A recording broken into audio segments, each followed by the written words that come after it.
So this book is called Pig Wrestling, and it's all about problem solving. And I think it's really good and would highly recommend.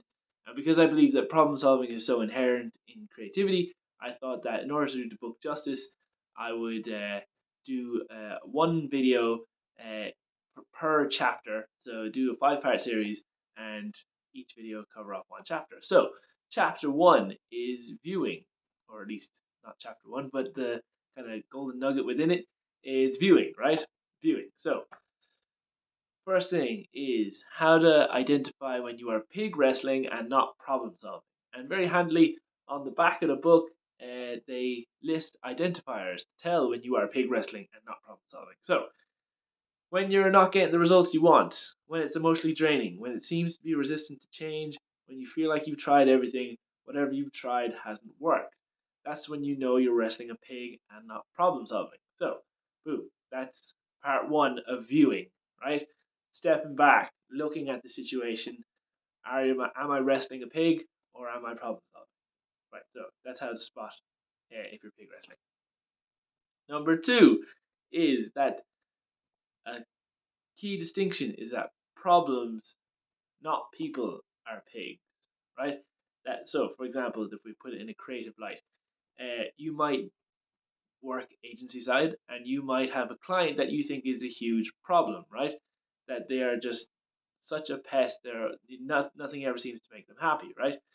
But it is more likely, from this book and its theories, that that client is not always problematic. That maybe it is something about the way that you report to them. Maybe they feel that you are missing a key aspect in the report, and that's what makes them unhappy, and that's what makes them deal with you poorly, right? So, in that case, the problem is not the person, the problem is the report, and then including what they want to see in the report is the way to get that client to be happy, right? Now, once you have stepped back, got perspective, and you've got one foot on the pen fence, right? You have to do these three checks, right? When you spot a pig, right? First of all, you have to ask yourself the question: is this my pig to wrestle, right? Is this my problem? Is this my responsibility?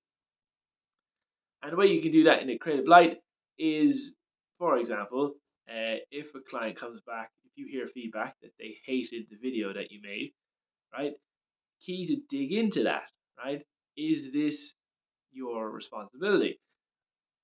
Dig in, ask the question, what is it about the video that the client didn't like, right? Because there are many aspects to a video. There is the script, there is the lighting, there is the editing, there is the speaker, right? And you might only be responsible for one of those things. And right, and so say for example, this hypothetical client comes back and says, "Oh, I hated the speaker's voice." Right? Well, that wasn't your responsibility. So this pig isn't for you to wrestle. It's for the person who sourced the speaker. Right? Checklist item number two and point four of this video is have you seen the whites of the pig's eyes? Right? You can see this in the creativity world with have you read the brief yourself? Right? That a lot of times you could be prone to Chinese whispers, right? That someone had a meeting with the client and then they're feeding back in their words what the client wants, right? And so you're getting kind of an interpretation of what the client wants rather than speaking to the client yourself or reading what they have written down themselves, right? Because the client's idea of quality might be very different to your colleague's idea of quality, might be very different to your interpretation of what your colleague said about quality, right? That's number four. Number five, should I tackle this pig now, right? You do not have unlimited time, you do not have unlimited resources.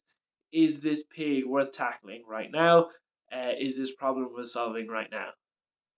So that is kind of the golden nugget number one. That is viewing. I hope that helps. I'll be back in the next few weeks doing the rest of the five-part series, which there will be four more of them.